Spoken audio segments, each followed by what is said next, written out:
Thank you, Melina. First of all, I want to express all my gratitude towards Melina Budzala and Amy Macri, who invited me at the Netherlands Institute at Athens to participate in this great international symposium organized so perfectly. I am sincerely very happy and honored to be in the company of great specialists on ancient philosophy. But I have also to apologize, for my very poor and very bad English. I also indicate that I have restricted a little bit my communication, whose title was initially Universal Nature and Human Nature in the Platonic Tradition. My paper will focus on Proclus, 5th century, one of the last successors of Plato at the head of the academy at Athens, where we are precisely, at the end of the antiquity, before the school was closed down by the Roman Emperor Justinian in 529 at the beginning of his reign. In order to see what is specific to the relationship between universal nature and the particular human nature, I will briefly examine another principle in which unity coexists with plurality. The one with the many, I mean intellect. So intellect, universal intellect, and intellect in us. Proclus expounds the difference between the intellection of a transcendent intellect and the intellection of the intellect in us in his commentary on Timaeus, where Timaeus, opening his discourse upon the making of the world by the demiurge, formulates the following double question. That's my text 1 and 2.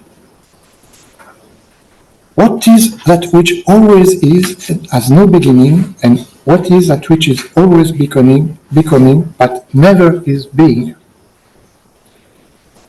The answer to the first part of the question is, I don't read the Greek.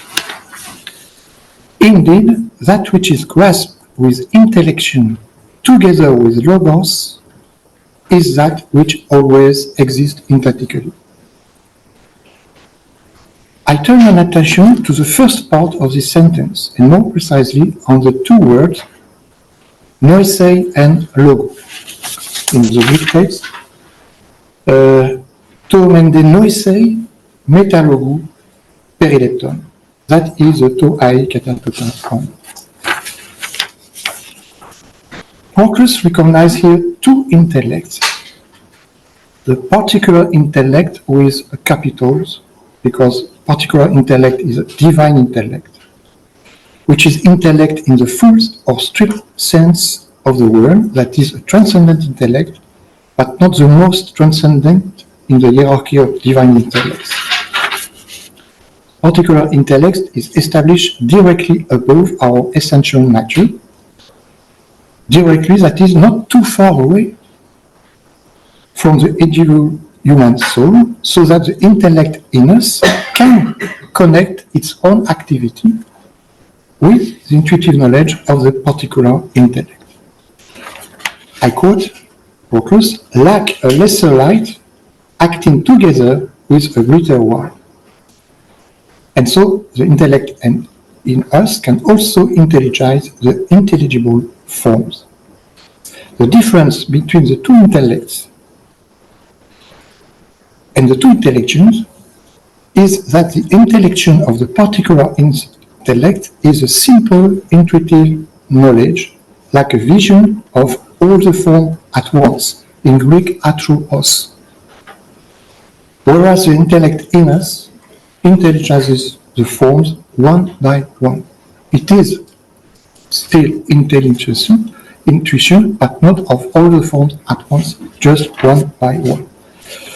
In my handout is the text 3. I will read it and maybe skip other text below. So, text 3, it would seem that the present account, because it discloses every kind of knowledge of the always existent, status that it is intellection noticing first. But in the case you should assume it is this alone, it then adds the term logos to intellection, distinguishing it by its transitive character, to metabatiko, so that whenever logos intelligizes the always existent as logos, it is active transitively, metabatikos, but as intellect, it is active with the simplicity of intelligence. Alors, I think I have no time to develop a point of interpretation or translation. If you read the current translation, very often you will find metabatiko translated by discursivity, discursively, and so on. I think it's not very good because to think one form, to intelligize one form one by one, it's not discursivity. It's a processus of transitivity.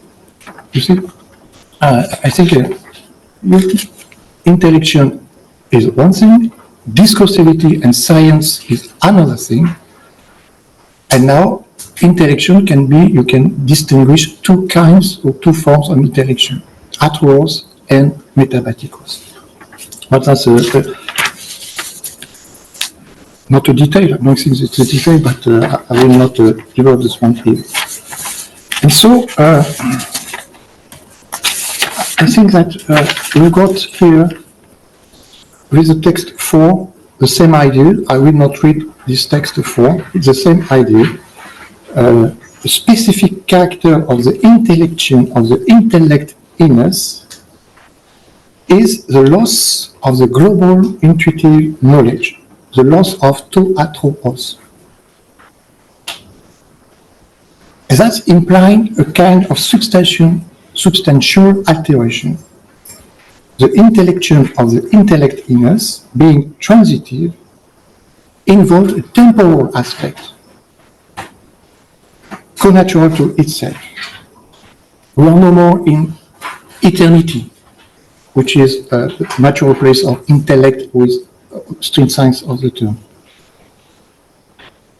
And we are not no more in eternity because intellect in us, of course, implies that we are speaking of our essence, soul, powers, and activities, and soul in general, and human soul also, of course, have its essence and powers in eternity, but has its activities in time. That's a classical element of doctrine in Neoplatonism. So let us now consider the relationship between universal nature and particular nature, and particular human nature. In the title of the Symposium, nature and human nature. For me, because of course I'm interested in Proclus in particular, nature means universal nature. You see? Well, universal nature and nature in us. The universal nature. The Proclus in his commentary on the Timaeus gave an excursus on nature, means on universal nature. This digression on nature constitutes a treatise on universal nature, which is introduced with the pronouncement of 3 points from which it is built, and which must respond to the 3 following questions. Text 5, what is nature? With a capital. Whence does it proceed, and how far does it extend its own productive activities? Alors, nature here with capital because it is universal nature, but I can't justify my translation and the fact to use a capital N.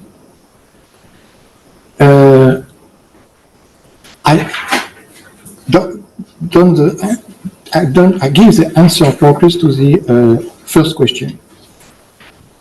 This answer given by Proclus is a clear statement of the ontological status of universal nature and of its specific cosmological causative function. And I read text 7. Nature is inferior to the soul, with a capital because it's hypostase soul, so it's hypostase, you know. And it is inferior to the soul because it is divided in bodies. To meritestai peripasomata, quotation of Timaeus. On the other hand, it is superior to what comes after it, corporeal, because it contains the creative principles, logoi, of all beings, and engenders and vivifies all beings. In fact, according to our common notions, nature is one thing, while that which is according to, or by nature, is another thing, just as the product of craft is other than craft itself. So universal nature is between soul and corporeal. As identified with the divisible essence that becomes in bodies, it is inferior to soul. As essence, nature transcends the corporeal. Text 8. Thus nature is the last one of the productive, again, always universal nature here. Nature is the last one of the productive causes Demiurgonton Aitium, of the corporeal and of the sensible down here. It is the limit of the plane of incorporeal essences, assomatonusio. It is filled with creative principles and with powers through which it directs and cosmic beings. Incorporeal essence, assomatum usium. The negative alpha in assomatum denotes, as it is frequently the case in Proclus, the transcendence of the cause. To be not this thing, or this thing, means to be above this thing, frequently.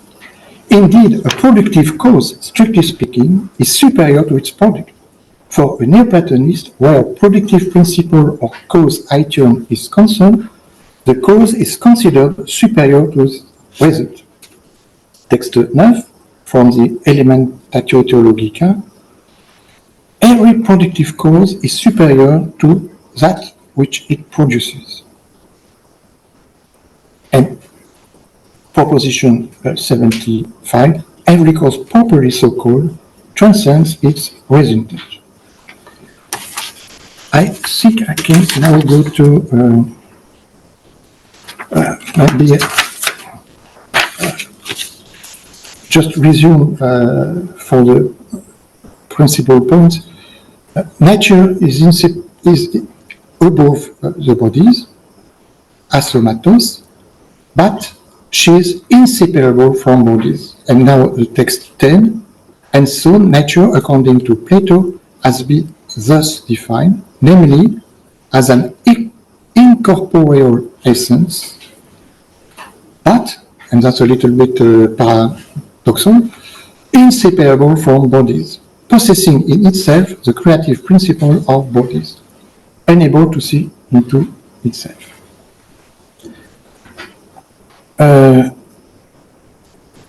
I think it's time to go to give some development about many particular natures, by contrary to the one universal nature.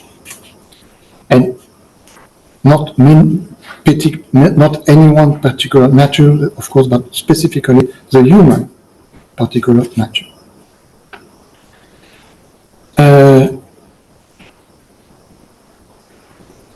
First of all, I will take again a proposition of the elements of theology,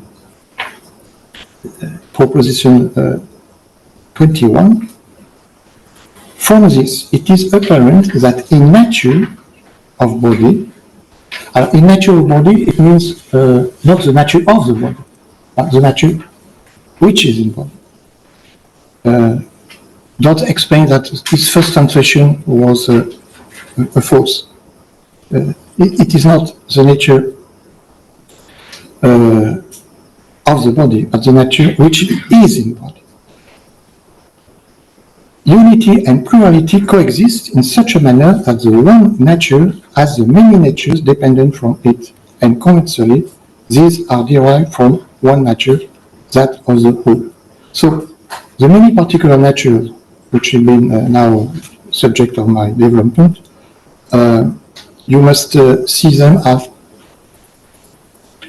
depending on this universal and unique one nature.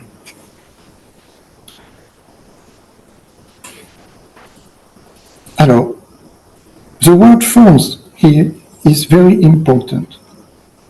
The particular natures are forms, not the material bodies. And you have got a text which is particularly explicit, text 13, from the commentary on the Timaeus. For the bestial nature, we must understand the nature which is in the beast or animal. It's not the body of the beast, but the life of the beast. Nature is equating with life. It's a principle of life. So the particular human nature is as the universal one, not body, as somatos. It partakes also as ousia possessing the logoi, a demiurgic function. And that, my text 14,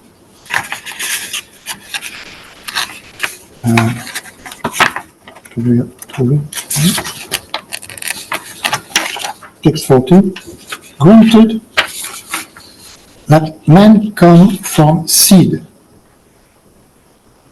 Galen will agree. We can't totally agree, of course, with medical medicine and also, of course, with Aristotle. Still, the seed has its reason principles potentially, not actually. For being body, it cannot have the reason principles undividedly, ameros, and actually. What then is it which has the reason principles in actuality? You will say that it is the nature of the mother that does this. This nature is what actualizes the reason principles and molds the creature coming to birth. It is not, of course, the visible form of the mother that makes the babe in the womb, but nature, which is bodiless power and a source of motion, as we say. If then it is nature that changes the reason principles of the sperm from potentiality to the molding in actuality, diaplasis, it is nature that has the reason principle in actuality. The same doctrine, element doctrinal, is stated below with the text 5 that I can squeeze. And I'll give my conclusion. What the intellect in us and the partial natures have in common is that they are affected by the fact that they are no more total or universal. They are no more one, but there are many. It is a loss of totality or universality which happens in two different kinds of activity, knowledge for the intellect and creation of physical living beings for the partial nature. And I think I see the weakness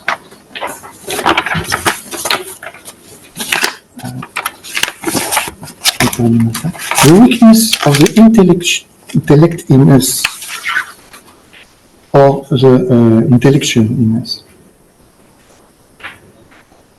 consists in the loss of the atros in the knowledge of the forms, the weakness of the partial human nature, and maybe it would be better to add plural. Partial human natures, plural, as partial or intellect in us, with a plural. They are plural because they are divided in many minds, but of course they are the same in everybody. Don't consist in the fact that sometimes the end of the creation of the physical living body, I repeat, the weakness of the partial of the intellect in us is the loss of the atros, intuitive knowledge of the forms, but one by one. And the weakness of the partial human natures, or partial natures in general, consists in the fact that sometimes the end of the creation of a physical living being is missed, and the result in the, not every time, but as an example, the result is a monster. In particular natures, there are sometimes failures. But this would be, as a topic of a further development. Thank you very much. Really, sorry for this difficult English, which makes suffer a lot of ears here.